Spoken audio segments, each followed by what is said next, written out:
I will call to order our regular scheduled city council meeting of the city of Mauldin on Monday, September 19th, 2022 at approximately 7:02 p.m.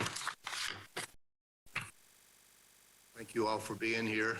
It's good to have people out there, see our citizens and our business owners, and so we certainly appreciate you taking time to come out, stay informed and be with us, as well as anyone that may be online. Thank you for also attending. I tend to forget that a lot of times. I'm going to be reminded that we still have Zoom broadcasting this. Tonight, our invocation and pledge of allegiance, I believe, is Mr. Fralin. If you would, please bow your heads. Thank you, Heavenly Father, for all the life we have, this great country we live in, this great state, and this great city. Thank you for the challenges we face and the patience that you give us to deal with them.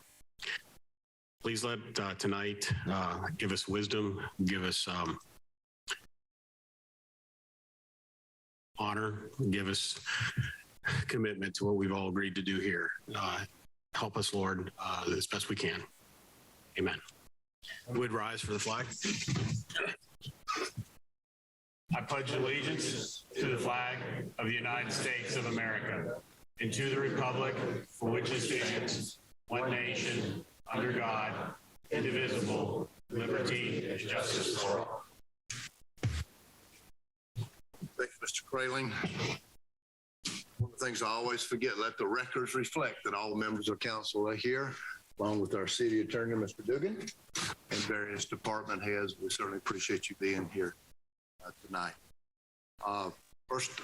Next item on the agenda is proclamations. This one near and dear to all our hearts, and one I'm extremely proud to read for you.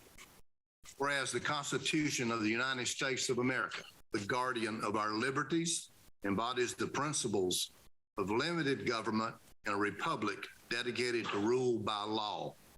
And whereas September 17th, 2022 marks the 235th anniversary of the framing of the Constitution of the United States of America by the Constitutional Convention.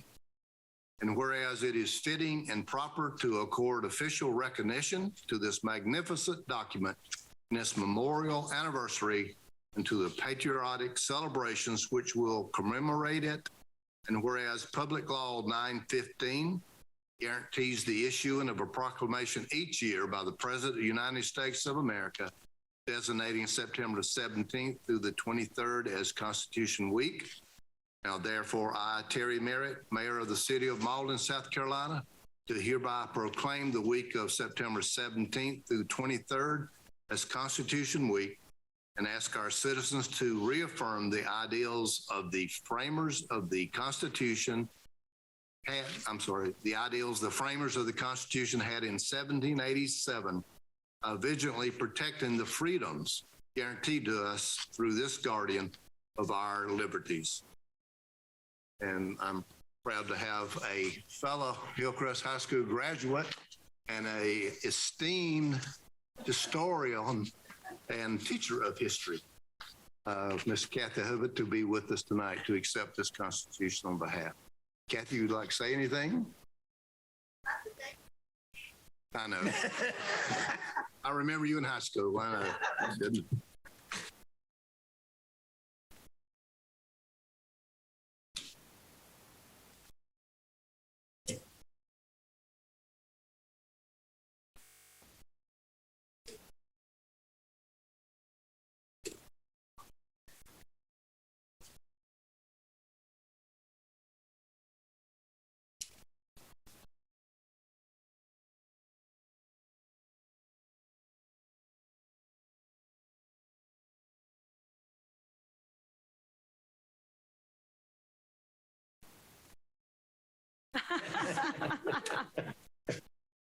That is the shortest presentation I've ever had from Kathy. Thank you. Certainly appreciate you.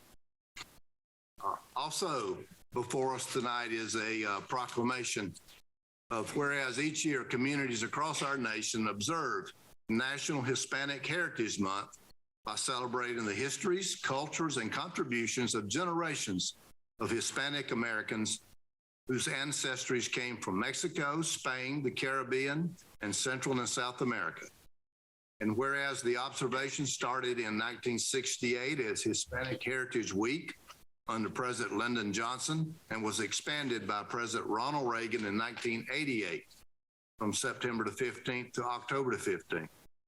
Due to the fact that this window represents Independence Day in 7 Latin American countries: Chile, Costa Rica, El Salvador, Guatemala, Honduras, Mexico, and Nicaragua.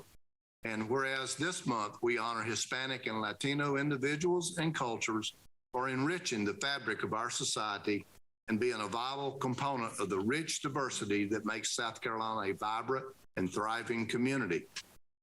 Whereas since 2000, South Carolina's Hispanic population has nearly tripled its proportion of the total population from 2.4% to nearly 6.9%. Over the same period, the Hispanic population grew 366%, from around 96,000 to just under 353,000, making South Carolina's population more dynamic and diverse. And whereas we acknowledge the challenges to obtain equality and opportunity that many Hispanic and minority groups still face in our nation, and rededicate ourselves to creating a vibrant and inclusive society where everyone may assess the path to success and prosperity. And whereas we recognize that the gifts, values, and personal sacrifices of our Hispanic brothers and sisters are woven intrinsically into the fabric of our common community heritage, strengthen our society, and are vital to achieving our hopes and dreams for South Carolina. And whereas the Hispanic Alliance, in seeking to foster collaboration and connectivity among people, resources, and cultures, is joined by multiple public and private partners in honoring the aforementioned contributions of Hispanic Americans to our society. Now, therefore, I, Terry Merritt, Mayor of the City of Mauldin, South Carolina, do hereby proclaim on this 19th day of September 2022 that the period of September 15th through October 15th will be Hispanic Heritage Month in the City of Mauldin, and encourage all citizens of this community to observe and take part in activities recognizing the contributions of Hispanics to the cultural life of our city, state, nation, and world. Thank you.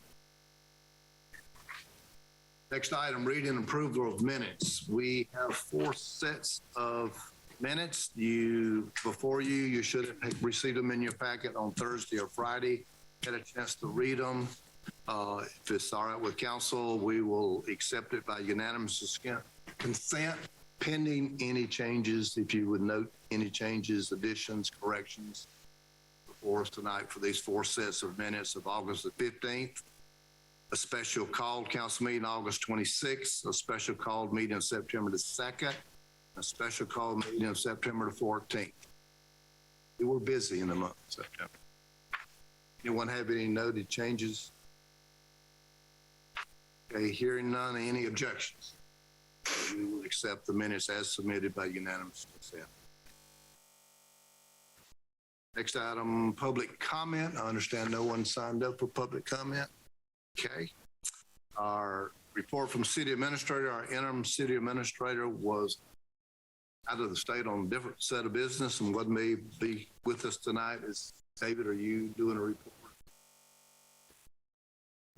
I do not have a report, but I will comment that we're grateful for all those who participated and for the staff who helped put together a successful barbecue event this weekend. That's the only report and comment I have. Thank you. Thank you. Thank you, David. Report from standing committees, finance and policy. Mr. Reynolds. Thank you, Mr. Chairman. I actually have nothing to report this month.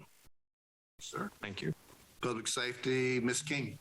Thank you, Mr. Mayor. I have nothing to report at the time. Public works, Mr. Craylon. Nothing to report at the time. Economic planning and development, Mr. Matney. Thank you, Mayor. We're good. Building codes, Ms. Kuzner. Thank you, Mr. Mayor. I'd like to report that 14 new businesses opened in August, and we had 1,752 building inspections in August. It was a busy month. Thank you, Ms. Cruz. Recreation, Mr. Allgood. Thank you, Mayor. Just a reminder, we have winter sports coming up. So we have registration beginning October 1st. And I believe the Sports Center HVAC was completed.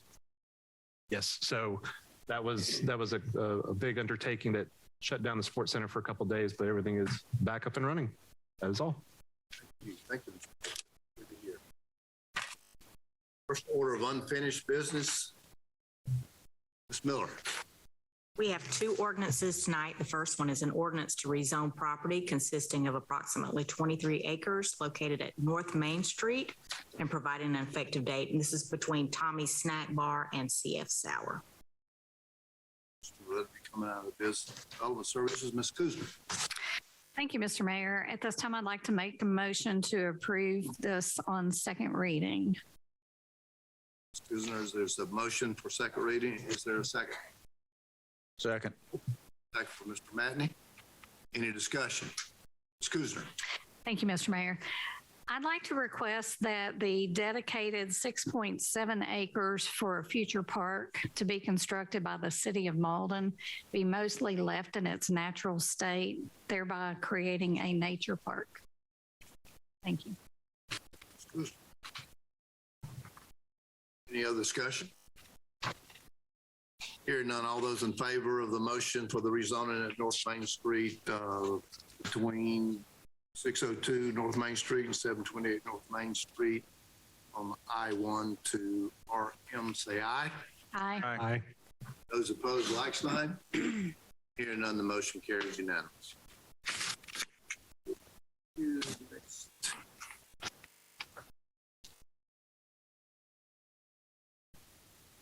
Miller. Next is an ordinance to rezone property consisting of approximately 5 acres located at West Butler Road and Laurel Meadows Parkway and providing an effective date. This is between Taylor Road and Laurel Meadows Parkway. Also from Business Development Services, Ms. Kuzma. Thank you, Mr. Mayor. At this time, I would like to make a motion to approve this on second reading. Motion, is there a second? Second. Mr. Reynolds? Is there any discussion on the motion to approve the second reading, the rezoning of the property at West Butler? Mr. Allgood. I think I beat Mr. Cranley. Sorry. Oh, okay. I'm not sure if the developer is here. There was concern from the Planning Commission regarding lack of amenities, and it was discussed at the first reading. And I do apologize. I believe they actually emailed me. I did not respond to them asking if I had any thoughts on the lack of amenities, which I did not respond. But I was curious if the developer was here, whether or not they could address whether or not they have discovered any changes that they would make to their initial plan.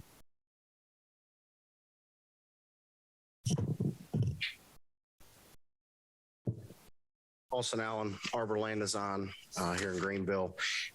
Between the last meeting and now, we have put some more detail into the open spaces that we're providing, added some amenities.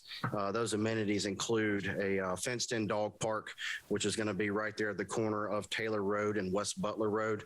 And then in the open space in the rear left, adjacent to Laurel Meadows Parkway, we're showing benches, a natural walking path, a fire pit with seating, and roughly 6,700 square feet of recreation lawn. So something a little bit more dressed up and cleaned up rather than just the natural landscape that's there, something that could be used, you could throw a ball, that type of thing. So those are the things that have been added since then. In making those changes, did it change the number of units that you're going to have on the property? No, sir. We did not remove any units. We just focused on what was within the open space. Thank you. Great. I like the fact that you did look at these, that you looked at adding the amenities.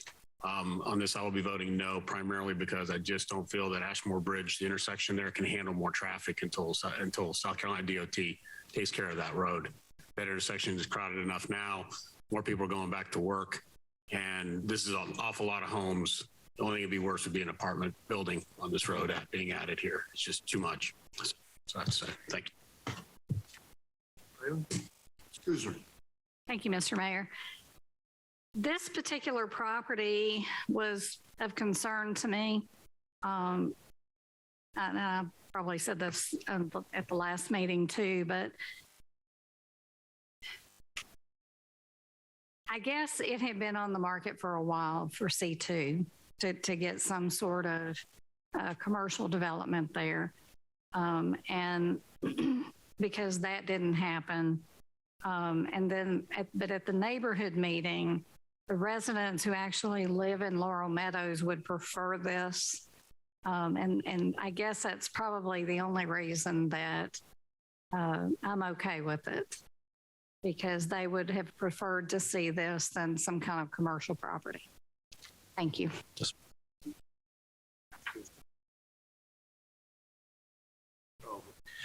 To build on what Mr. Kraling asked, was there a traffic study done on this property? No, sir. Based off the units we're proposing, it wouldn't warrant a traffic impact study. I believe there was some discussion initially with DOT. I don't know how well that's developed between David's correspondence with them or not about upgrading or doing anything with the light there, but I'll let you comment. Yeah, so Mr. Allen is correct. This would not trigger the requirement for a traffic impact study, but during the public hearing, there was some concerns raised about the existing traffic signal at the intersection of West Butler and Laurel Meadows Parkway. And so those concerns have since been conveyed to the South Carolina Department of Transportation, and they are examining it to determine if they might add some left turn signal there to help with the concerns that were expressed, but that'll run separate from this project. They're going to look at that independent of whatever happens with this property. So if it's independent of this property, when would we know something about that?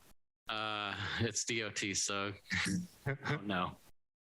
But they said that they are working on studying it right now. Thank you. Mr. Allen, is there a traffic light at Laurel Meadows and West Butler existing? Yes, sir. What else? Mr. Chairman. Mr. Reynolds. Thank you, Mr. Mayor. For clarification, make sure I'm in the right spot here. This is directly across the street from the Mauldin Library. Yes, sir. The Mauldin Library is located in that small section of C2. Correct. Yes, sir. Okay. Yeah, no, I think as I look at this, I'd much prefer see residential there as opposed to C2 as well if I was those homeowners. That's all I had, Mr. Mayor. No, actually, one other quick thing. The Planning Commission voted unanimous on this to carry forward 6-0. And we're proposing from C2 to RM. So that's all I have, Mr. Mayor. Hearing none. All those in favor of the motion on second reading to approve the rezoning at West Butler and Laurel Meadows Parkway to RM multifamily, say aye. Aye. Those opposed, like sign. Aye.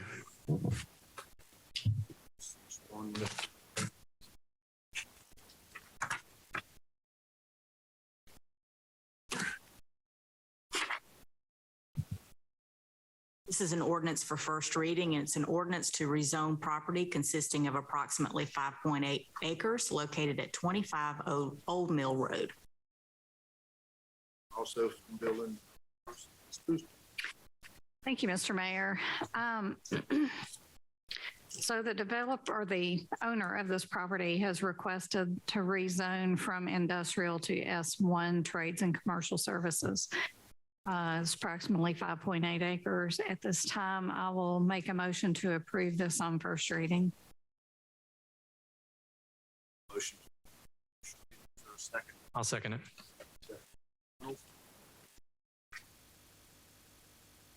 Discussion? All good. Thank you, Mayor.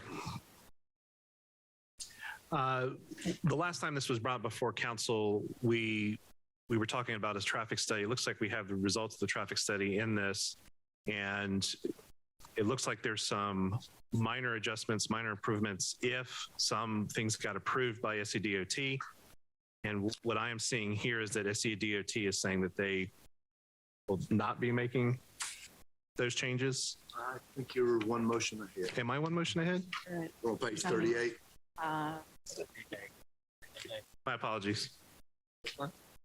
He jumped ahead of us. Moving right along. All right, we're back to agenda item 8A. Any discussion? I have no discussion on that.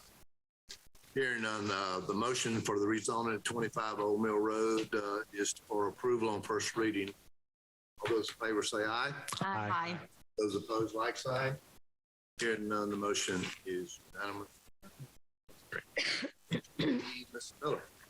Next is annexation and establishment of Tanner Road Plan Development. There are 3 ordinances associated with this. There are 2 parcels owned by W. Earl Jones and Nancy L. Jones at 30 Tanner Road. And then there's one owned by C. Lynn Farmer and Elaine Askew located at 50 Tanner Road. This is also to establish the zoning classification of ED Plan Development.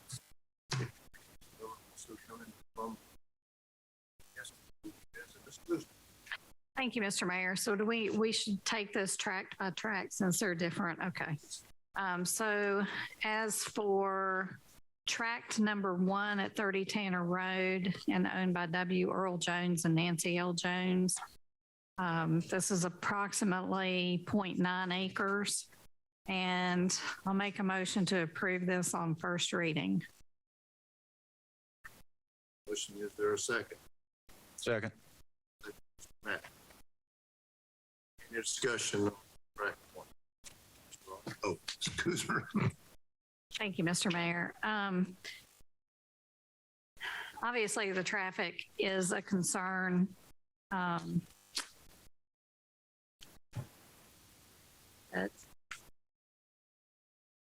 don't know if this is something that, because I know DOT was requesting additional turn lanes or something like that. Is that something the developer handles, or is that something that DOT handles?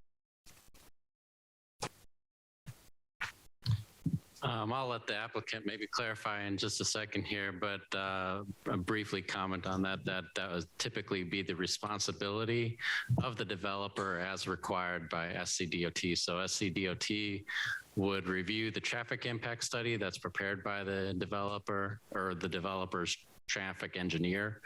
And then after their review, they'll make comments on whether they accept it or not, or would like to see other remedies. And so that's the process they're going through right now. And I think I'll be able to comment a little more on that. Thanks, David.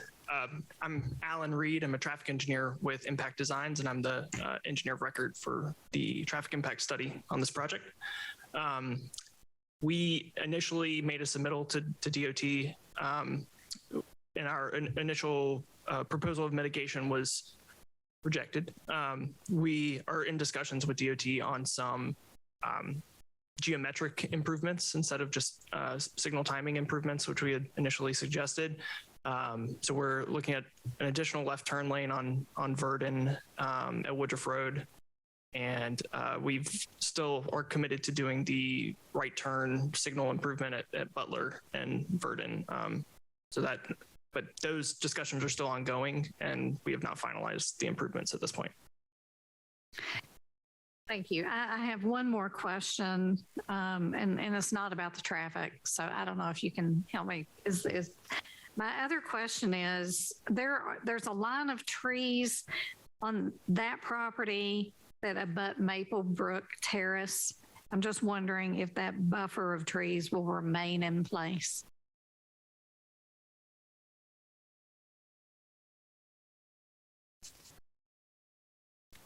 Good evening. My name is David Graffis. I'm with Gray Engineering, the civil engineer for the project.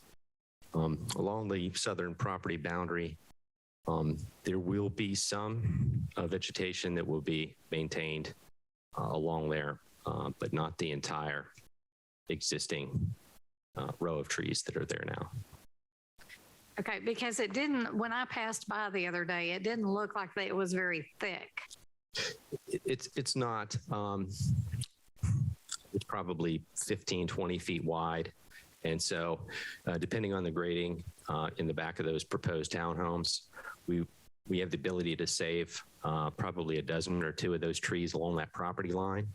But some of them that are 15 to 20 feet into the property would have to be removed for the new construction. So to answer your question, some of that, I would say roughly 15% of that tree buffer would be maintained. Okay. So, David, what is the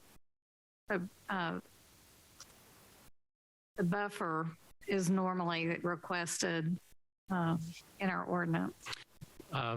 Because of the type of zoning for that project and the type of project it is right there at the Maplebrook Terrace, there would not be a buffer required. No? Oh, okay. Thank you. Mayor. Thank you, Mr. Mayor. David, speaking on that, speak to the benefit of bringing this as a PD, a plan development. Could you edify council as well as the members present, the benefit both to the city as well as the developer of bringing it with that zoning classification? Yeah, we don't see the plan development classification too often, but the biggest benefit of it is the predictability of what will be developed there. So a lot of times when you're going through rezoning, you're rezoning into a district that allows all sorts of different uses, and they can be designed any which way within the parameters that are associated with that district. The plan development is a more narrowly specific on how it's designed and what's going to be allowed. And so with this plan development, we know exactly how many multifamily apartments there will be, how many townhomes there will be, how many workspaces, how many carriage homes there will be. We know exactly, for the most part, exactly what we're getting with doing this rezoning. Yeah, I think it's a unique way to attack this property and really would be a valuable addition to the city's asset inventory for neighborhoods. It's a different kind of a unique property, a unique way to develop it.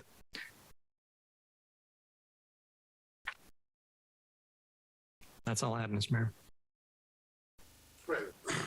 Thank you. I just want to make comment that when this comes up for second reading, I would like to make sure that the traffic situation has been addressed and we have answers to come back. Thank you. Real good comeback for that with DOT. Not going to say it. Not going to say it. Good luck. Ms. King. Hey, just real quick, I wanted to add, just to thank the developer for being here tonight. I am really excited about the potential of this project and that you believe in our city and want this project in our city. So thank you. I think it's going to, as Mr. Reynolds alluded to, going to be a huge asset and addition. So thank you all. Mayor, in a weird way, all three fellow council folks have already addressed what I was going to address, so I have nothing more to report or ask. Gave it away too early. I did. Hold your thunder. Let me thank Mr. Allgood for not continuing the question. All right. Any other discussion? Hearing none, all those in favor of the motion to approve on first reading the tract of property labeled as tract 1 in your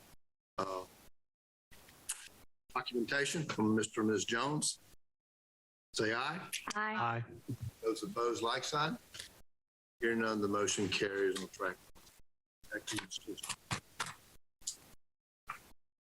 Okay, so on track 2, it's also 30 Tanner Road, owned by W. Earl Jones, and it is approximately 6.7 acres. And at this time, I will make a motion to approve on first reading. Is there a second? Second. Second, Mr. Reynolds. Any discussion? Hearing none, all those in favor of the motion to approve on first reading tract 2, say aye. Aye. Those opposed, like sign. Hearing none, the motion carries unanimously. Thank you, Mr. Mayor. Now we'll move to track 3, which is 50 Tanner Road. It is owned by C. Lynn Farmer and Elaine F. Askew. It is approximately 13 acres, and I will make a motion at this time to approve on first reading. Ms. Kuzner, is there a second? Second. Second, Mr. Rhodes. Discussion. I just have a comment. I did notice on the Tanner Road side where the homes face Tanner Road, there are some beautiful oak trees on there that'll probably have to come down. Just a comment. Back in my day, there was some bamboo shoots up there too that we cut down for various reasons. We won't talk about it, right, Lynn? At the respect, Mr. and Ms. Farmer are here. Well, Ms. Jones, so appreciate y'all being here. Steve. Oh, there's Elaine. Glad to have you here also. Mr. Mayor, you were on their property stealing their property. That's what you're doing. I have no recollection of that. He got around. Probably smoking and drinking beer too, I'll bet. I did not drink beer. I passed. Make a deal on that. Okay, any discussion? Hearing none, all those in favor of the motion to approve on first reading the plan development, Farmer and Ms. Eskew, this track 3, say aye. Aye. Opposed, like sign. Hearing none, the motion carries unanimously. Thank you.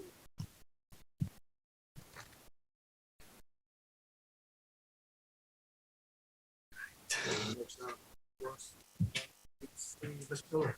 Next ordinance is an amendment to Chapter 18, Article 2, which is nuisances of the Mauldin Code of Ordinances to authorize the codes enforcement official rather than the building and zoning director to enforce certain provisions contained herein and for other matters related thereto.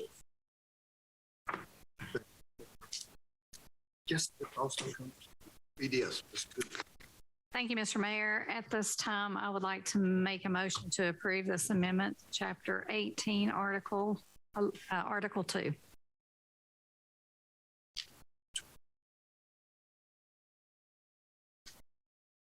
Okay, motion to approve the second. Second.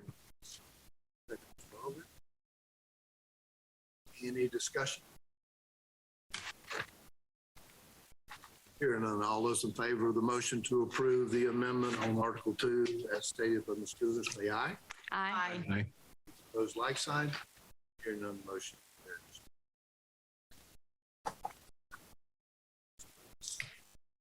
Next is an amendment to Chapter 18, Article 2, nuisances of the Mauldin Code of Ordinances to establish certain standards to protect against nuisances caused by light trespass and for other matters related thereto. Also, yes, excuse me. Thank you, Mr. Mayor. At this time, I'd like to make a motion to approve this on first reading.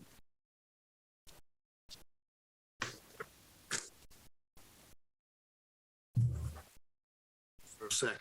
Second. Second, Mr. Taylor. Is there any discussion? Thank you. I would like to just read something that is in here on page 98 in the second paragraph regarding some information that Duke Power gave. This is a property owner who requests the installation of a Duke light pole is required to sign a contract with Duke Energy. Included in the contract is a provision that the customer agrees to abide by local ordinances. And we don't have one. So that's what this is about, is just putting in this, these stipulations for a light ordinance. No discussion? Matt. Thank you, Mayor. The Association of Realtors actually reached out to me on this.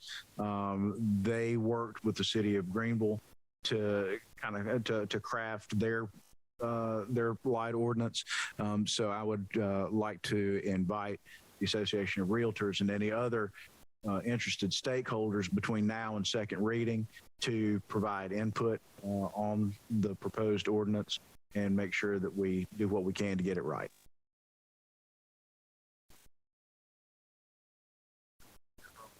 Right. Guess I'll be glad to send that to the Association of Realtors. I sent it to him. He's looking it over. Even better. I'm here for you, David.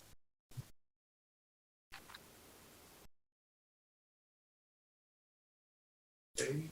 Well, the concerns I had early on as David was going through all the life ordinances and the like thingies was just some way that you could provide something other than a subjective definition, and I like what he's done here.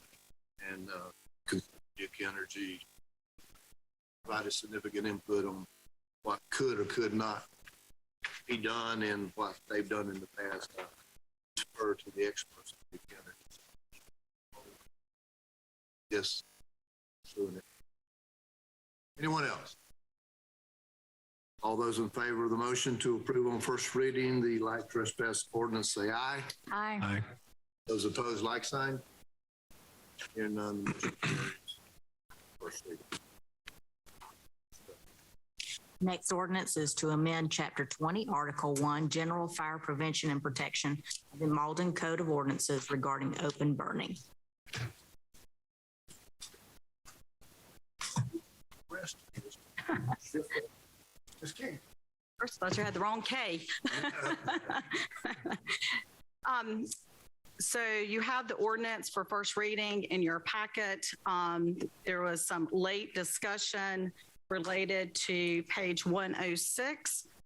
Number 4, that I would propose the wording be changed between first reading and second reading to reflect the following. Well, rather than number 4 reads, the applicant shall conduct the burn at such location, and I struck through it, so it's going to be hard for me to read it, and under such conditions that smoke or fumes will not enter into the roadway or the property of others.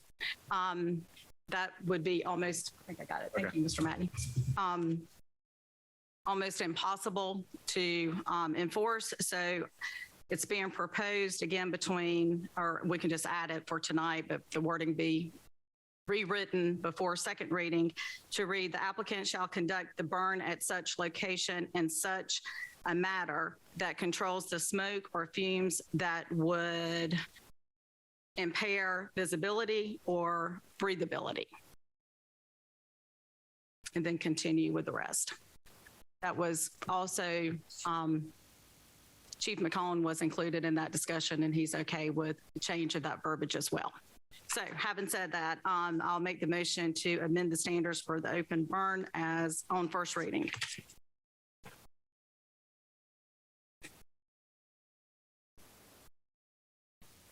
Motion is there a second? Second. Great. Any discussion?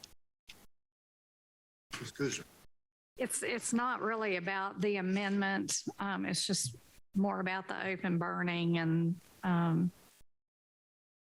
think my concern is that when a developer is given a permit for an open burn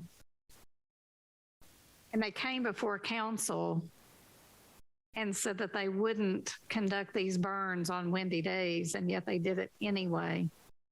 I'm concerned that the more developments we have coming into the city, and if there's large tracts of property with trees that the developers are going to want to burn, it's going to create an issue. I think that's something that we're going to have to at some point look at. Thank you. Thank you, Mr. Mayor. I don't disagree with your statement. I just wanted to remind, especially those that are present with us tonight, that the amendment is to remove council from the decision process. The original ordinance was dated, and any open burn had to come before city council, which has not happened in many, many years. Chief McCollum doesn't remember that ever happening. This particular incident was based off of a property that was annexed into the city. They had been told by the county that they could do the open burn. So that's why the amendment basically is to put this in the hands of our fire chief and not city council, as he is the expert when it comes to fire and open burn. I know I certainly am not. So thank you. I just wanted to clarify that. It all should be noted that once we got this, Chief Mahone, I believe, I quote you correctly, had the Section 3 inserted where it must be, could not be burned in violation of DHEC regulations and comply with the South Carolina Forestry Commission burn regulations.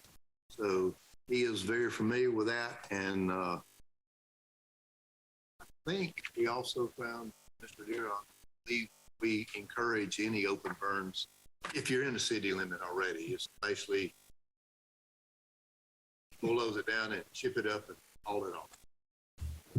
Yeah, that's correct. That's been the standard practice. It is a good idea to update it occasionally to get council out of something that we have an expert that can control that. Right, Chief? He's awake. Any other discussion? Here none, all those in favor of the motion on first reading to amend the standards for open burn as stated in your packet, say aye. Aye. As opposed, like sign. Here none, the motion carries.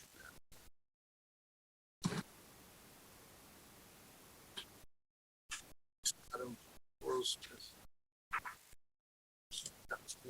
Yes. Council is requested to consider a proposal by United Infrastructure Group for the final portion of construction of the Mauldin Trail. This construction project will create a completed trail between East Butler Road and the Bridgeway Station pedestrian bridge. I believe this is correct, Commissioner Strawgood. Thank you, Mayor. At this time, I would make a motion that council accept the United Infrastructure Group proposal as written. Motion to accept. Is there a second? Second.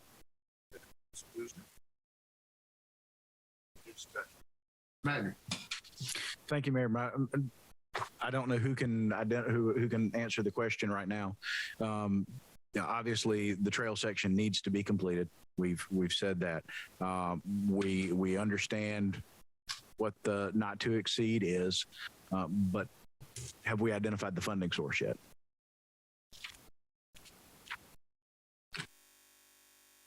We just got to. Yeah, Mr. Matney, I think I would say that's probably going to be up to us. We can certainly lean on our Miss Abercrombie, but what she's going to say is, where do you want it to come from? No, good evening, council. It will come out of the excess revenue that we had from the end of fiscal year 22. And I think I provided that in that memo that I updated y'all. Thank you. Yes, Mr. Allgood. Thank you, Mayor.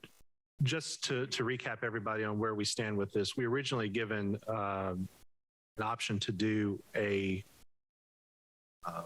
engineering study, and in committee we elected that the UIG option with the design build would be a better option. But piggybacking a little bit off of what Holly said, between this and our next agenda item, we're looking at about 1.2 million in potential trail money. We combined both, not to get ahead of ourselves because we're not talking about that item yet. But if we're looking at our trail system, and obviously we have a trail that doesn't connect to a bridge yet, this obviously is an item that is of very important. Thank you, Mayor.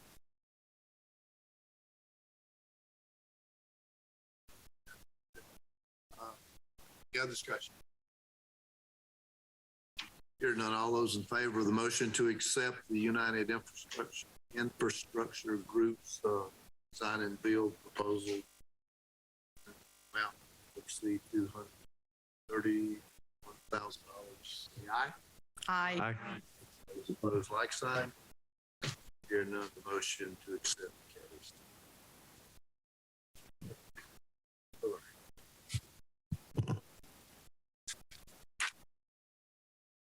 Mr. Mayor, I just looked down, the proposal was for 231,500.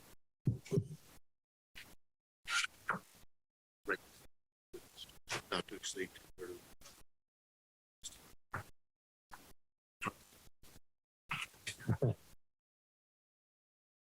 Next item is the discussion on the Gilder Creek Trail. It's all good. Thank you, Mayor. Coming before you is a discussion for the Gilder Creek Trail. We have received $66,000 from SCPRT, and we have to make a decision on whether or not we're going to accept that grant money or return it. You can see here in your packet, there are really 3 different options that we have. Not to accept the grant funding for this project at this time, accept the grant funding and complete the full project by budgeting for the project in fiscal 2024, and accepting grant funding and constructing trail with alternative trail surface and or route in-kind work to reduce the cost within the grant fund. The total cost of this project would be $890,426. And what we had discussed in committee, and we felt like there was only 2 that night at committee, we felt like it would need to be discussed at full council so that we can give SCPRT an answer on whether or not we can accept that grant money. Recreation Director Bart Comlander is here. He can also answer questions. But this is the discussion that we are having tonight. Is this a trail that we would like to move forward on and begin work this year, or do we put it off for a later time? Correct me if I'm wrong. Next particular stations. Not looking at the wrong thing, are you? Like I was?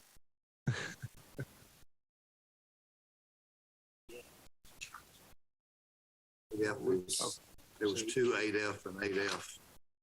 There are That was a copy of the application of the previous. We were on 8G. Okay.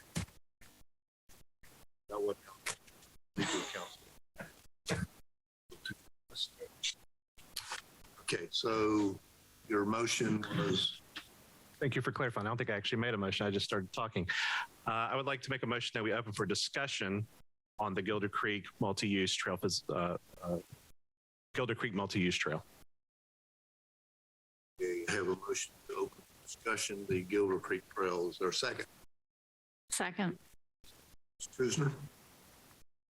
We're open for discussion. I'd like to weigh in first. Patty? I'll go ahead and jump in feet first, Mayor. This piece of the trail, I think, was not necessarily council initiated, which is fine. And it's great that we got the grant money from PRT. Money from the state is always wonderful. But this is an expensive project with a lot of easements that need to be acquired. And I don't know that we're ready for it right now. And the only reason that I say that, I've had a conversation, some of you may have had similar conversations. We've got a lot going on in the city right now. We're spinning a lot of plates. I don't know how many more plates we can add before they start to drop and shatter. Our trail connection is vitally important as we work on the city center village, how it will connect to Bridgeway. But I think that, for the time being, we have, while not necessarily an ideal situation, we have the East Butler Road improvement that DOT will undertake, which has the wide multi-use path, which could serve as part of the trail system until such time as we're ready to make a full trail connection. We also approved tonight the rezoning of the property between Kellett's and Sowers. which will have a trail component to it, which will continue to then feed down into City Center Village. So the pieces themselves are coming together. But my thought would be at this time that we not necessarily pursue the Gilder Creek Trail until we get the other pieces in place. And LPRT will come back to you shortly with another request.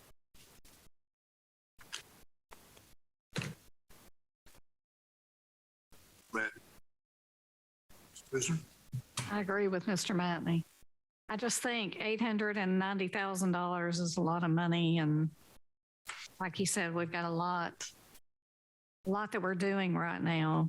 And to put this added cost, even if it's, on 2024, you just don't know what the future is going to hold in the way of all of the things that we've got going on right now. And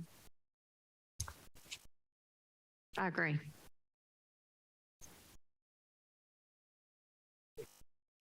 Thank you, Mr. Mayor. I just wanted to add, I agree with the statements in full. I think we just do not need to accept the grant at this time and go back out for it at a later date.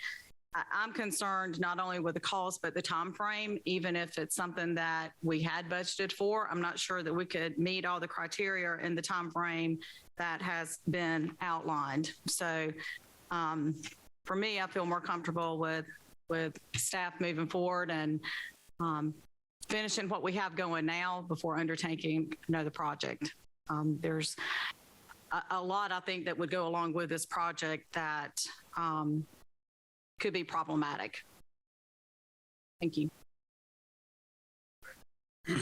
On this matter, as you know, I've been advocating different surface areas, different ways of doing our trails throughout our city. If we could come back to council with a plan with a minimal cost, with a completed path, with a different surface that made sense, I'd be in support of it.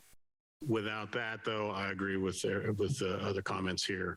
The plan would have to meet those things, and I do believe we could come up with alternative paths to materials, significantly less money. Time does is an issue here, and it's a tough ask. If we can do it, great. If not, we just have to pass. That's my opinion. Thank you.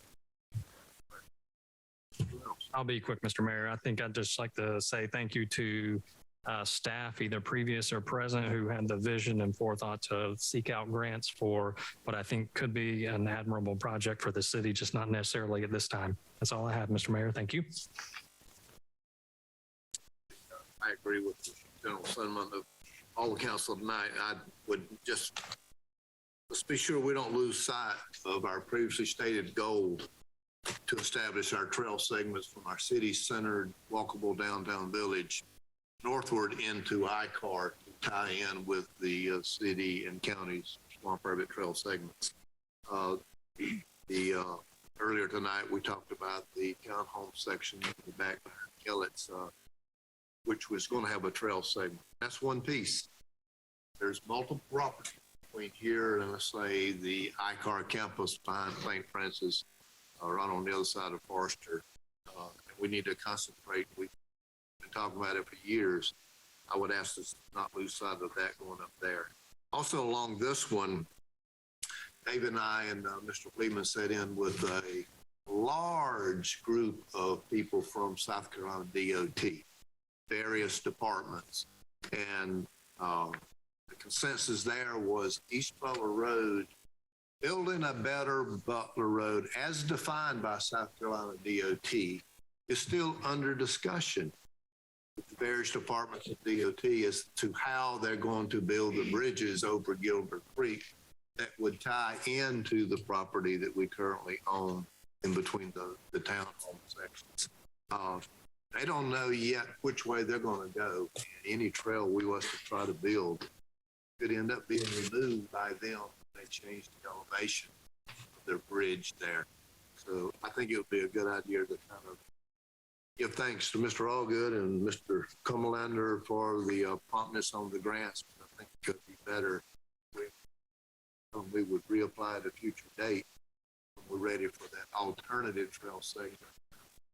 And I believe there's also a grant that's Mr. Cumberlander has to improve the trail around our city park that would tie into our building a better Butler South Carolina DOT project up on Paddock also. So I think it'd be best if this kind of goes away. Excuse me. Thank you, Mr. Mayor. So this 66,000 can't be used for one of our other trails that we're working on. No, it cannot. It's been specifically for this trail. Thank you. Thank you, council, for all of your forethought and providing guidance on this. One of the things about the Butler Road project that might actually work in our favor is the fact that it is delayed or will be delayed. That if we are not able to finish the trail, that actually buys us more time to complete the trail and still receive the grant money. But still, having said all that, point of order, Mr. Deerhog, is this something that needs to have a motion to return the money, or it just can be returned? And we just give Mr. Cumberlander. I don't think we have accepted any money. Motion would have been to accept. The motion would have been to accept the money and the conditions of the grant. So I don't think we have to actually make a motion for anything. Mr. Allgood's motion for this item was a motion for council to provide input and discussion. You've gotten that. I don't think there's been any money we've received from the grant. We just applied for it and they've. Yes, Mayor. I was just going to say that the terms of Mr. Allgood's motion having been met, if we need to have a motion to decline the grant at this time, I'll be more than happy to make that so that we can have it on the record and official. Okay, so are you proposing an amendment to the motion for council to provide discussion? Amendment would be. Well, his motion has already been met. So this is a fresh motion. His motion was to discuss, and we have discussed. All right, so is council good with all the discussion that Mr. Allgood asked for? All right, so with our input, yes, the motion would be acceptable. Mayor, I move that we decline the grant from South Carolina Department of Parks, Recreation, and Tourism at this time and reapply at a future date. Okay. We have a motion to decline our grant and reapply at a future date. Is there a second? Second. Second, Mr. Allgood. Any discussion? Hearing none, all those in favor of the motion to decline the grant from the Department of Parks, Recreation, and Tourism and apply again in the future, reapply in the future, say aye. Aye. Those opposed, like sign. Hearing none, the motion carries. Got that, Ms. Miller? I got that.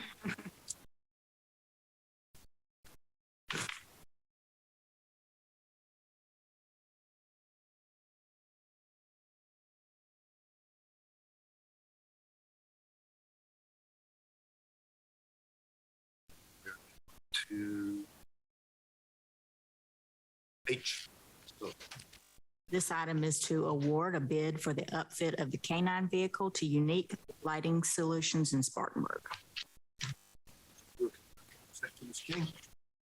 Thank you, Mr. Mayor.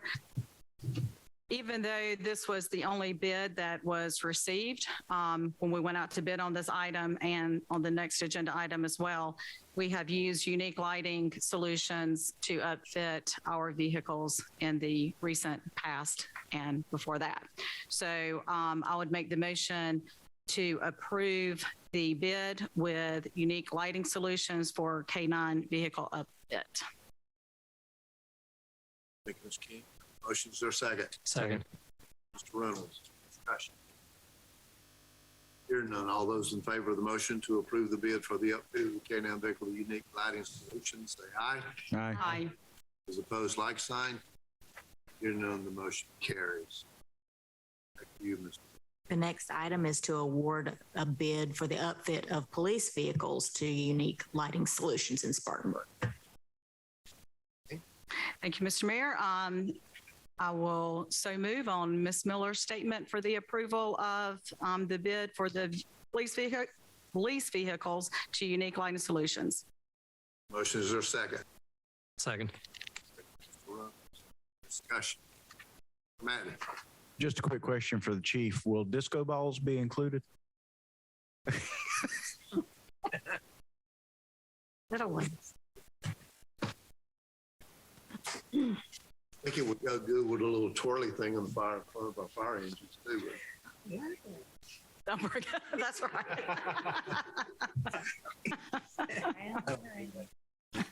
Well, Mr. Mayor. levity that. Mr. Reynolds. Thank you, Mr. Mayor. Just for clarification, this will what fit all the cars that we have this year? Or how many? Thank you.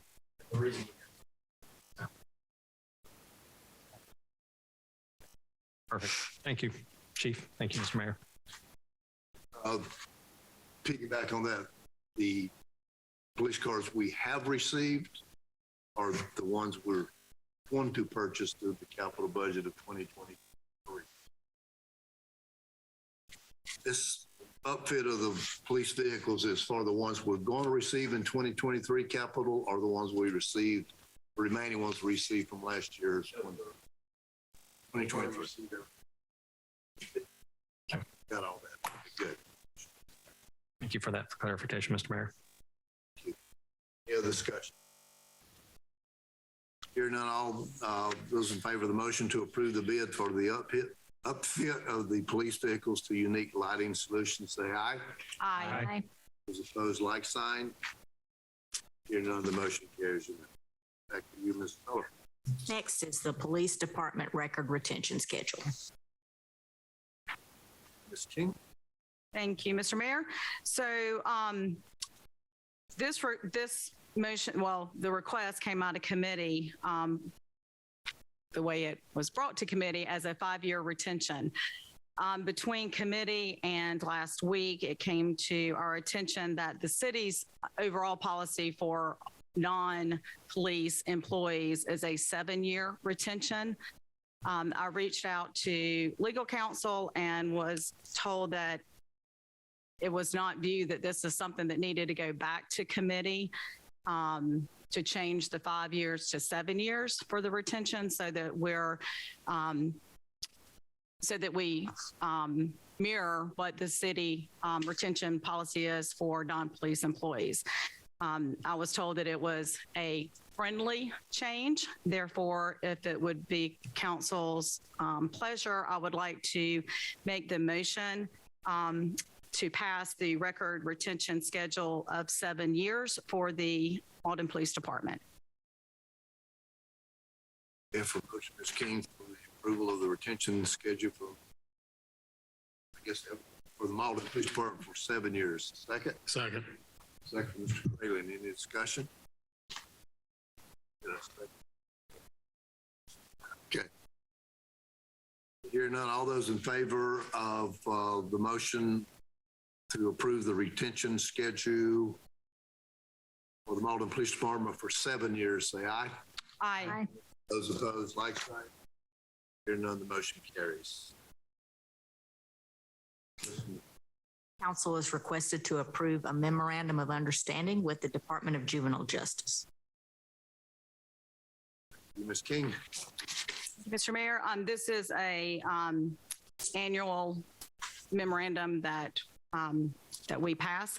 So at this time, I'll make the motion to approve the memorandum of understanding with the Department of Juvenile Justice. Motion, Ms. King. Is there a second? Second. Second, Mr. Allgood. Any discussion? Hearing none, all those in favor of the motion to approve the memorandum of understanding with the Department of Juvenile Justice, say aye. Aye. Those opposed, like sign. Hearing none, the motion carries. Ms. Miller. Next item is a discussion of drive-through standards in the Central Redevelopment District.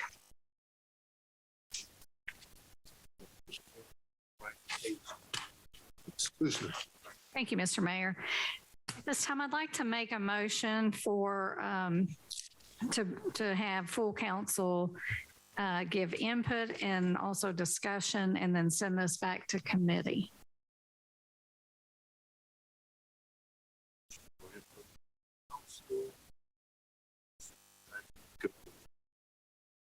Is there a second? Second.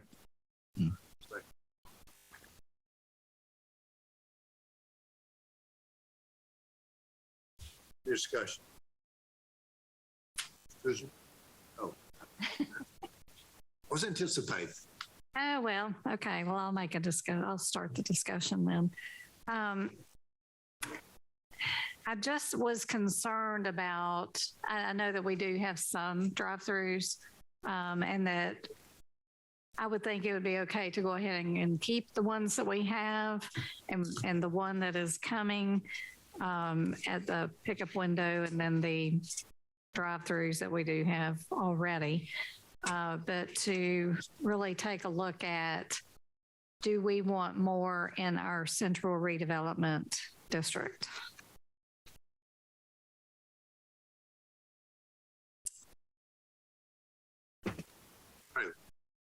I believe a lot of this came from the fact that we were all under the impression that you could not add drive-throughs, and that was in there, that it was only, I believe, implied or discussed. So we have no real rule about that. I agree that the ones that exist and the one that is planned, they should be able to stay. I am in favor, though, of for future to not having drive-through windows through there. Thank you. I think that within the central redevelopment district, the inclusion of additional, and I'll emphasize additional drive-throughs, is detrimental to what the city's comprehensive vision is for that area. And so that we need to be very thoughtful about the design. And I will be in favor of prohibiting additional drive-throughs within the CRD. Thank you, Mr. Mayor. So my question would be, and I agree with what everyone has said, to quote Mr. Matney, it would be detrimental to continue with this practice. That's not the goal of the area and the CRD. But my question is, so if we grandfather those properties in that currently have drive-throughs, if there is a change in ownership of those properties, would those new owners also be grandfathered in, since those properties already have those drive-through windows in place? The answer to that is yes. They can continue under Good answer. future owners. Thank you for the clarification. Thank you, Mr. Mayor. For further clarification, if the use of the building changed from what it is now to something else, and the drive-through was removed, would a drive-through be allowed to be reinstalled at a later date, or would the lack of use of the drive-through from that point on lock it into a new use? So if the drive-through is discontinued in use, then it would not be able to be reestablished.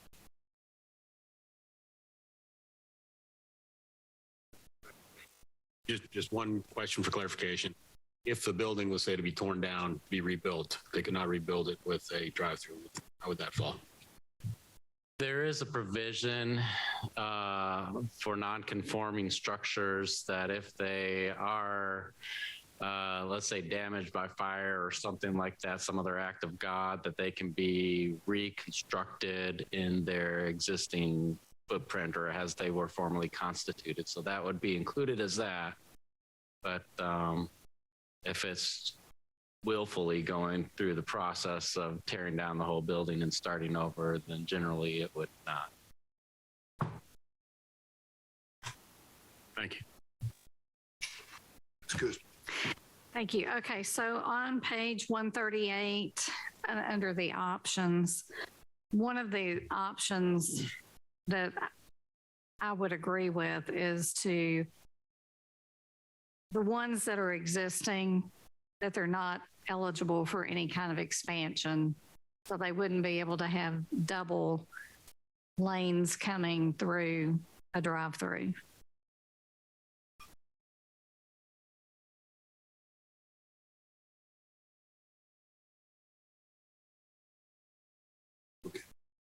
But just a comment. Yes, thank you. Is there a legal definition of what a drive-through is?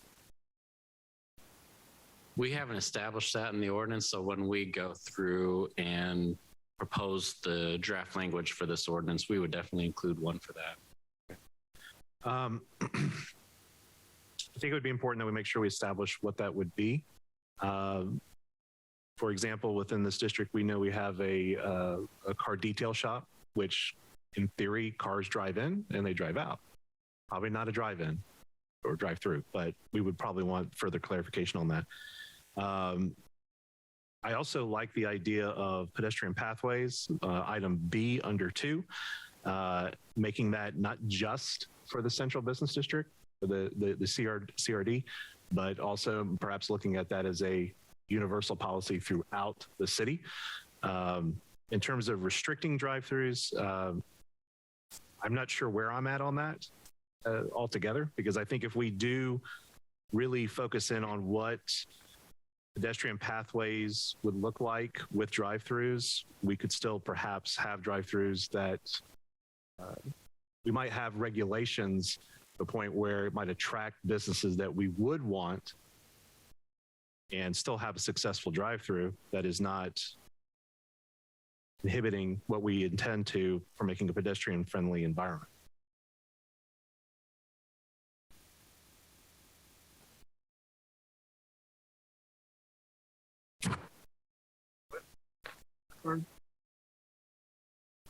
Favor all of it. I just said. I think the first thing to do for my thing is to find that when we make prohibit any and all, can't predict the future. We've seen the last couple of years the fact that we're in a situation where drive-throughs was a big deal. There are generational age groups coming along. The drive-through is their thing. They don't sit at home and eat at the dinner table.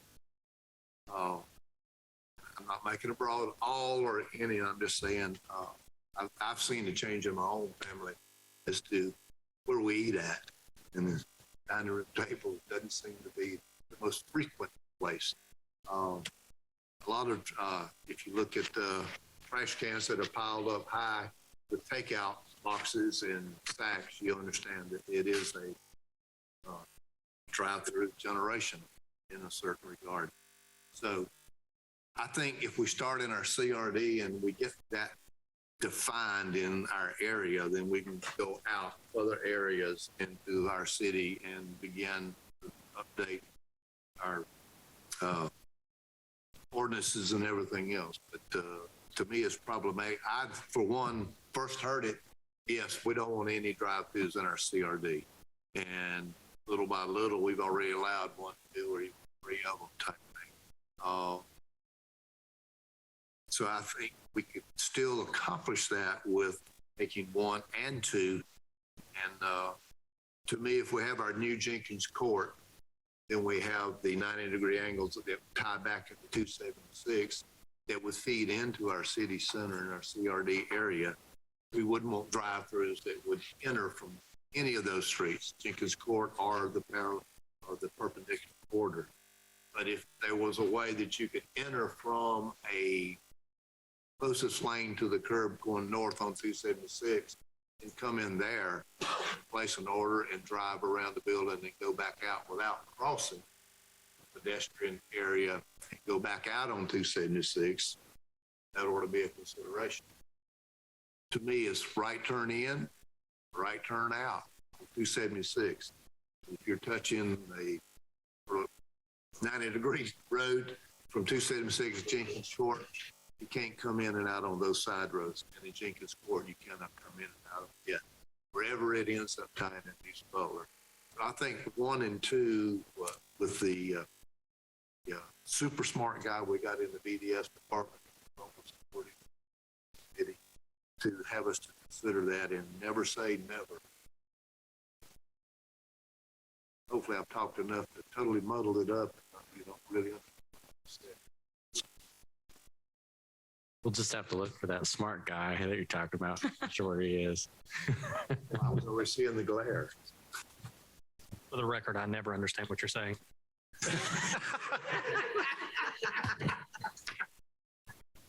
One of the things I've always had is a quick wit and a PhD and another acronym, and I'm not going to use it tonight. Mr. Craylor.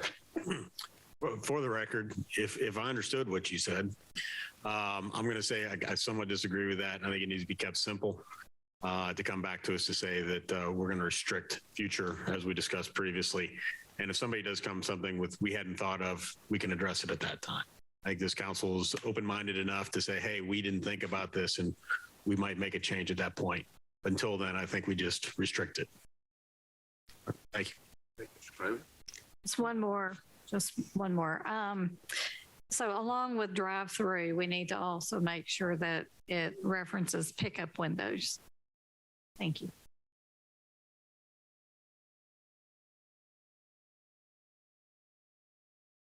The motion before us is input from council. Got a good bit of that. And referring this item back to committee. Any further discussion? Hearing none, all those in favor, return it to committee, say aye. Aye. Those opposed, like sign. Hearing none, there's. Thank you. Ms. Miller. Council is requested to authorize to execute contract between the City of Mauldin and Cajun Construction and Rehabilitation. Let's come, Mr. Private. Yes. Mr. Freeman, I'm going to have some questions for you if you'd like to come down here. At this time, I'd like to make a motion to authorize the execution of the contract between the City of Mauldin and Cajun Construction and Rehabilitation with Fraser Engineering for $1.2 million. Motion from Mr. Private for a second. Second. Second, Ms. King. Any discussion. Private. So I know I will screw this up, and that's why I wanted Mr. Freeman to help me out here. The budgetary for this, and actually I believe the other two things, these are grants we'll be getting from the city. The funding has been found. I want to make sure that where the funding comes from is understood by everyone here in council. And I'm afraid I will say something incorrect. So that's why I Certainly. straighten this out. Good evening, council. As part of Council Memorandum 9-1 from fiscal year 2020, Public Works and City Administration outlined how we were going to spend round 1 and round 2 of the ARPA funding in relation to our infrastructure. In the fiscal year 2022, $600,000 was set aside for sewer rehab. And then in year 2, which is fiscal year 2023, which we're in right now, we set aside, and forgive me if I don't have exact 925. Yes. So basically just over $1.3 million for sewer rehabilitation. The contract with Cajun is going to be $1.2 million. The excess of funds is going to just be related to the engineering costs with Fraser overseeing the contract. So to be clear, this entire funding is coming from ARPA funding. This is all ARPA funding. It's not coming out of all federal funding that was distributed 2022 and 2023. The second round will be distributed October. So the project is, we're currently in our grant we have a rural infrastructure grant where we're doing rehabilitation in Basin 5. Basin 4 is another one of the leaky basins identified by REWA. And so we're, bringing these funds, getting the most bang for our buck and lining all the sewers, getting rid of all the I&I, basically setting these pipes up for another 50 years of lifespan. Thank you.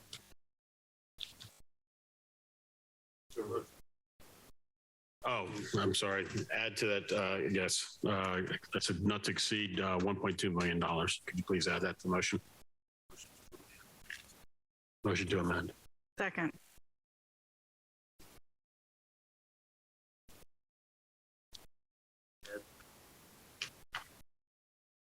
$1.2 million statement. Any discussion on the amendment? Hearing none, all those in favor of the motion to amend, add the not to exceed $1.2 million, say aye. Aye. Those opposed, like sign. The amendment carries. We are back to the original motion, which is to authorize the execution of the contract between KGN Construction Rehabilitation Care. Discussion back. Mr. Mayor, Reynolds. just for clarification of what we just did here, where will Fraser Engineering be paid out of? Will they be paid out of the 1.2 million, or is that an additional contract? In, I think it was February of last year, we did an amendment to the Fraser contracts. I think it was Amendment 4 and 5. 4 or 5 was the administration of the ARPA funds. So yes, we already have that. We already have that allotment set aside. Yeah. Perfect. Thank you, Mr. Fleeman. That's all I have, Mr. Mayor. Thank you. We have discussion. The 2022 budget that approved the $600,000 in the sewer division, is that still intact, or have we spent some? we spent 97,000 for the relining of the Bridgeway Station 15-inch trunk main. So we've got roughly 500 plus 734. This is 2023. We hadn't spent any of that. No. Sure understood that.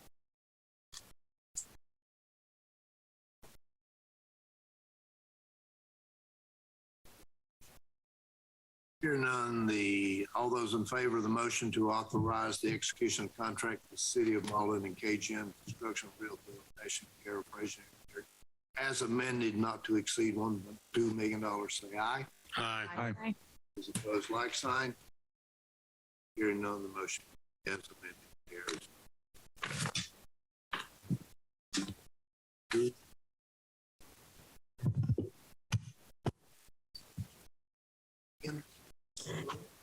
Sidearm.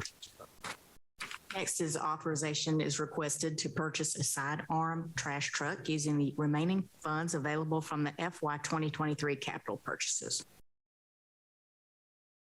That is Mr. Pralin also. All right, this time I'd like to make a motion to purchase a sidearm trash truck using remaining funds available from the 2023 capital purchases, not to exceed $296,000. Do I have to call it the actual number? I apologize. See.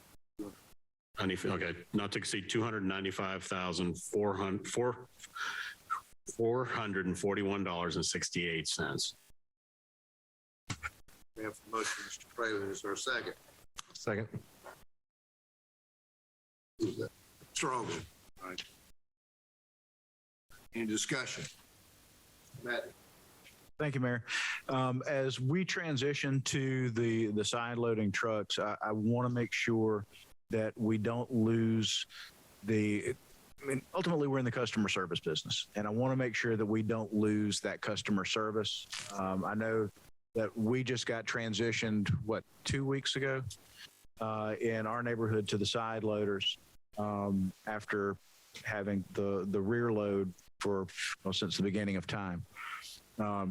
It's a very efficient truck for anybody who hadn't seen it. I mean, he drives, he grabs the thing, he dumps it in, pops it back down, and off he goes. But the bulk items that are often put out on trash day, like we're all used to doing, they're being left behind. I want to make sure that we communicate with the residents that don't worry about these items. They're going to be taken care of. They just can't be taken care of with this new thing. Because I did watch a couple of people kind of shake their heads as some recyclables were put out and left behind, like large cardboard boxes. Then there were some bulk items that were tossed out, but I watched residents pull them back in after they looked at their trash can, saw that the trash can was empty, and just figured, well, it's not going to get picked up. So I just want to make sure that we communicate to them, yes, those items are still going to get taken away. Just our processes and procedures have changed. It's not going to be tossed in the back of the truck like it was before.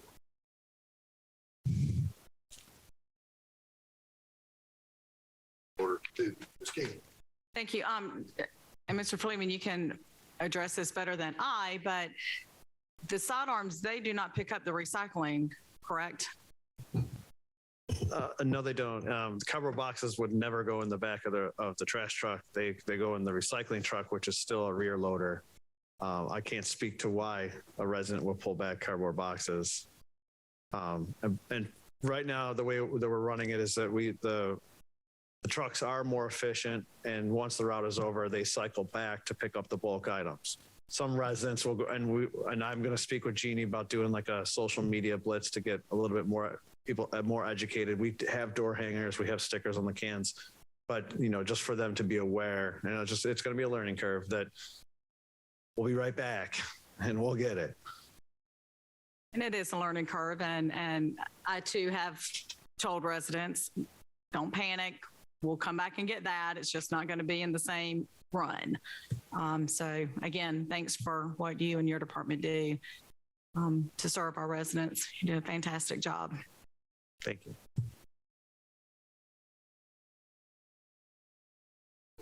She was. and I was just going to make a statement here on two things. One, last week, the trash can, my personal trash can witnessing it came down a little rough. Big deal. Had to adjust the gate. But yesterday, I actually watched him and it sat down nice and easy. So I believe there is a learning curve for the operators, and I've witnessed it, and they did a very good job today. So I want to pass that along. Other pieces, I have communicated to a few people that, hey, leave it out there, leave your trash. They're coming back around. And so, and I never heard from them again. So for that statement. Thank you. Excuse me. Thank you, Mr. Mayor.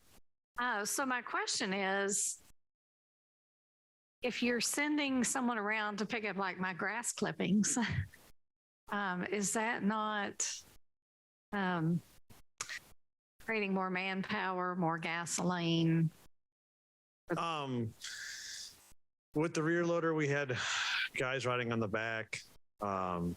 With the side loaders, they are more efficient. We are seeing more cans because of the development. We haven't asked for more employees or more vehicles. We're optimizing our workforce without any increased overhead.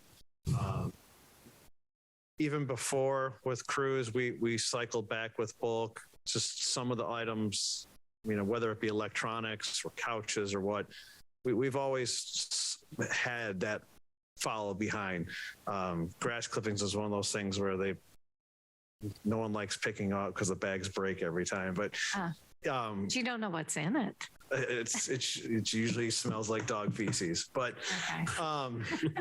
For the record, and it always breaks and always gets all over you.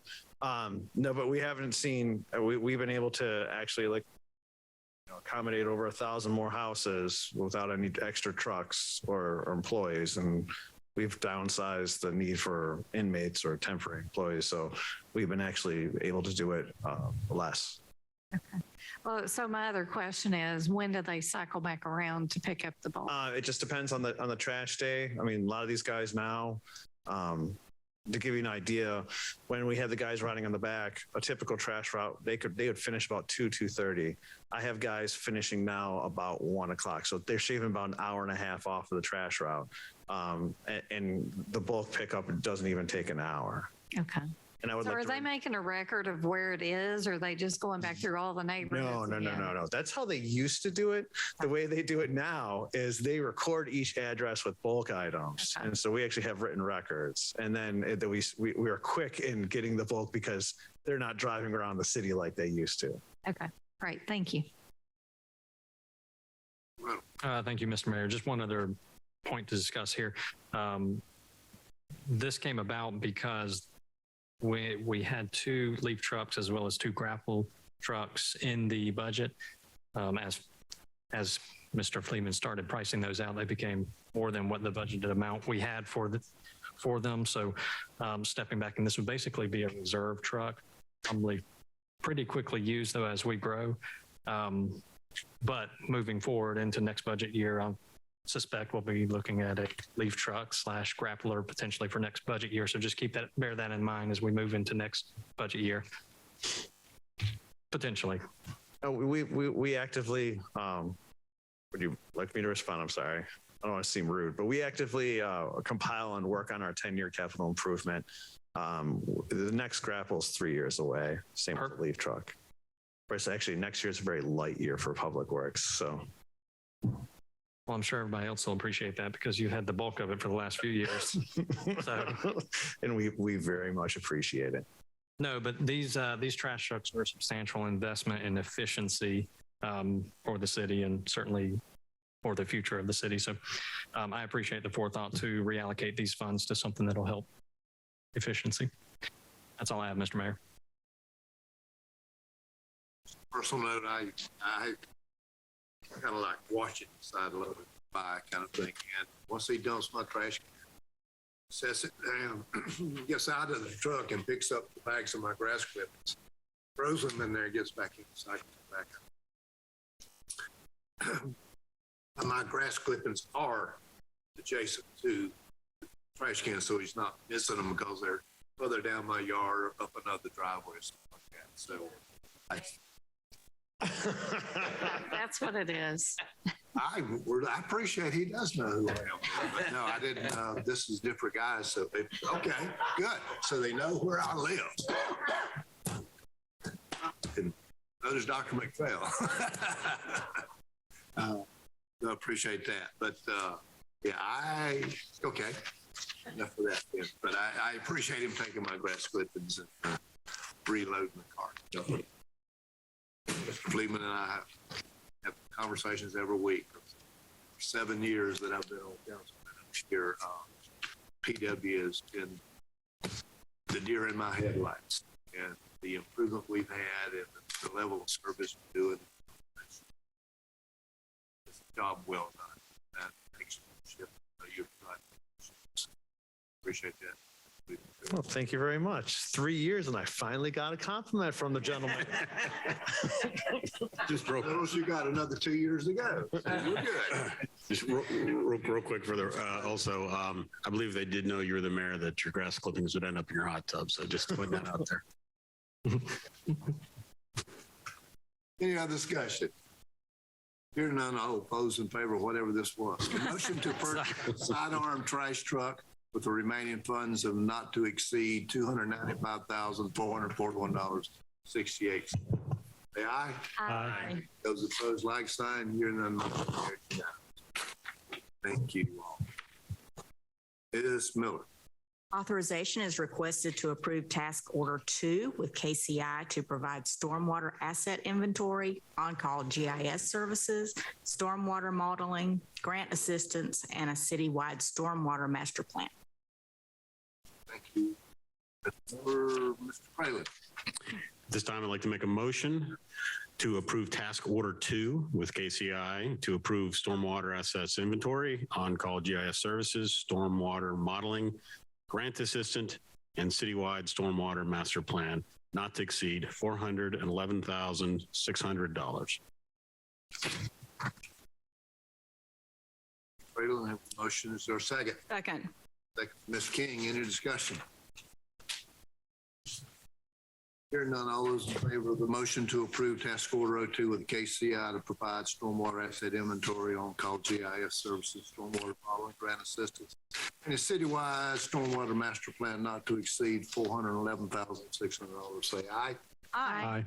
Those opposed, like sign. Hearing none, the motion carries unanimously. Council is requested to authorize the allocation of $204,000 to fund the lighting of the Bridgeway pedestrian bridge.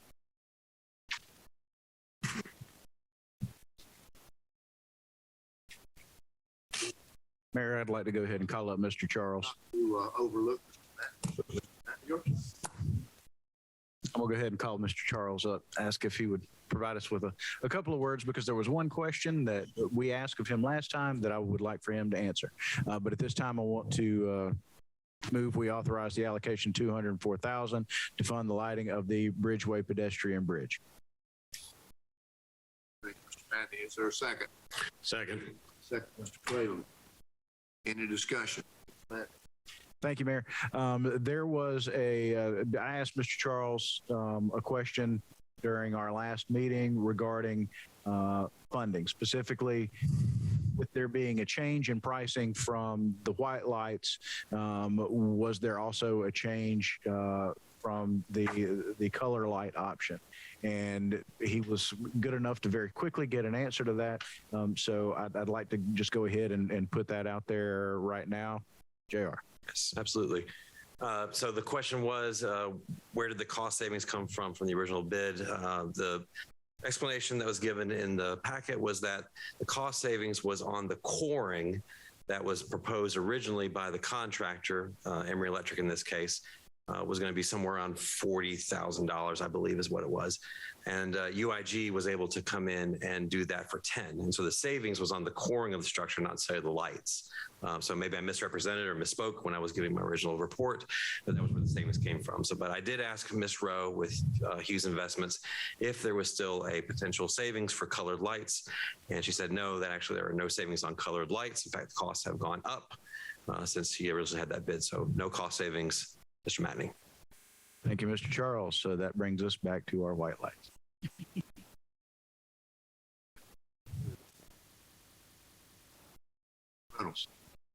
Now, we approved 195,000 already. Or we just not be approving the difference between 195,000 and 204,000? You are correct, sir. So it would be a $9,000 difference. So you're adding, when it was put it back into committee, it was to basically amend your motion from, I believe it was June, for the 195 to just increase it to 209, but same difference. If you increase it by $9,000, it gets us back to the same point. Or whatever the delta is on that one. I don't have the paperwork in front of me. I'm sorry. 204 total. Okay.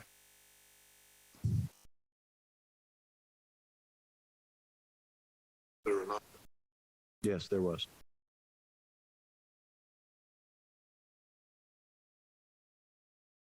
There always is.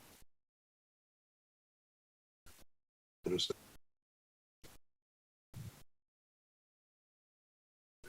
other discussion, then have a motion to Hold on, approve. Mr. Mayor.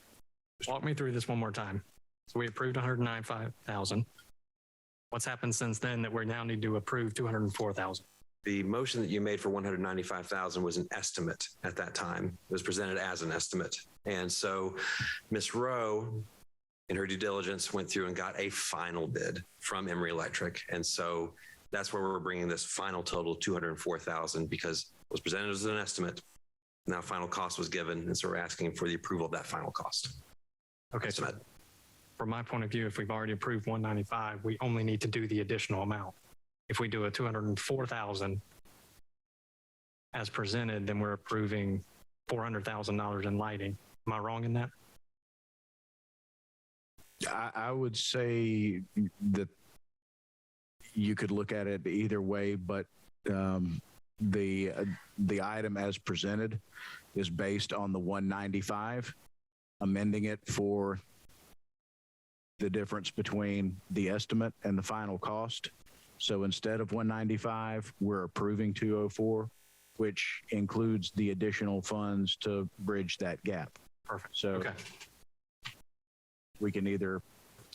I'm just making sure on my end, we're 204,000 is our amount that we've approved, not, we don't have a bucket there of $400,000. Our not to exceed for this item is $204,000. I'm good, Mr. Mayor. So if I state the motion, I'm wrong. Motion to not to exceed an allocation of $204,000 to fund the lighting of the pedestrian bridge. That's correct. Heard it that way. For discussion, all those in favor of the motion to not to exceed an allocation of $204,000 on the lighting of the Bridgeway pedestrian bridge, say aye. Aye. Aye. Those opposed, like sign. Hearing none. Thank you, Mr. Stahl. Thank you, Mayor and Council.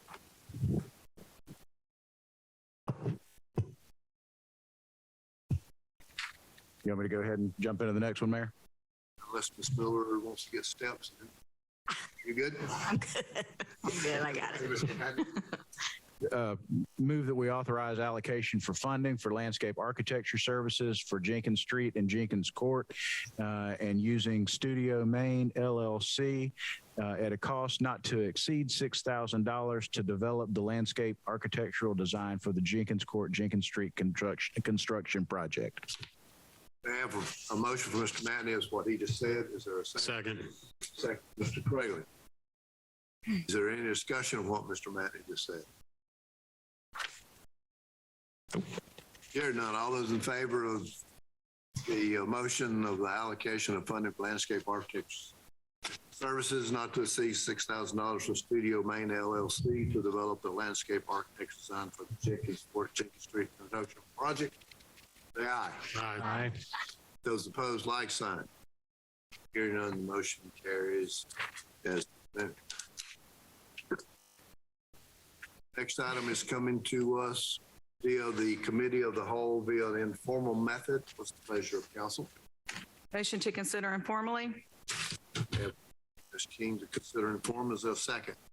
Second. Second, Mr. Allgood. Discussion. Hearing none, all those in favor of entering the committee as a whole and to consider the next item via the informal method, say aye. Aye. Those opposed, like sign. Hearing none, we'll consider ourselves committee of the whole. Ms. King. Thank you, Mr. Mayor. So at this time, I'd like to make a motion due to the resignation of the person who held this position prior to and the urgency of our HR director, who is holding down the court, so to speak, and HR. All kidding aside, I'd make a motion to approve the appointment of Connie Barnett as our part-time ministerial recorder.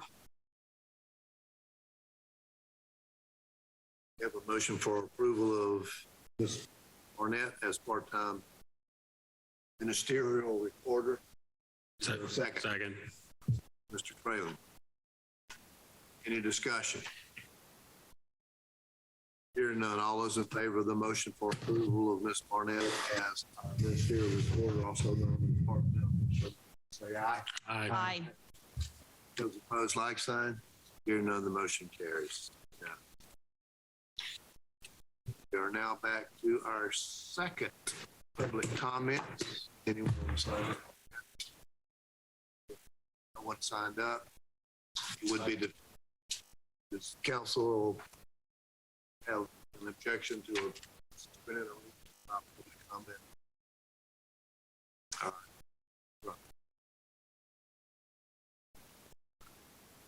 right. Raleigh.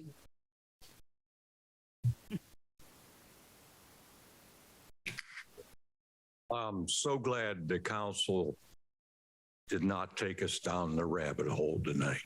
Thank you very much. Thank you, sir. Any other comment? Hearing none. Next item before us is council concerns. Mr. Mayor. Have any concern? Mr. Reynolds. Thank you, Mr. Mayor. Not necessarily a concern, but just a comment. It was mentioned at the committee meetings 2 weeks ago, the city of Mauldin lost a wonderful police officer, Mr. Sam Harrell. I just wanted to remind council as well as the public to keep the Harrell family in their prayers, in their thoughts and prayers. We lost a wonderful police officer, father, friend, and husband, and just again want to remind you all to keep the Harrell family in your thoughts and prayers. That's all I had, Mr. Mayor. Mr. Reynolds. I believe I was going down the hallway sometime last week and I heard someone I'll not name say, dang, I wish Sam was here to take care of this. So we do miss him, the things that he did for so many years for our city. Any other council concern? Here no what's the pleasure of council on adjournment. So moved. Have a motion, is there a second? Second. All good. All those in favor say aye. Aye.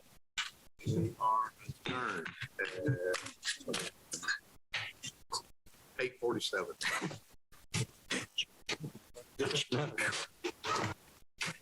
That's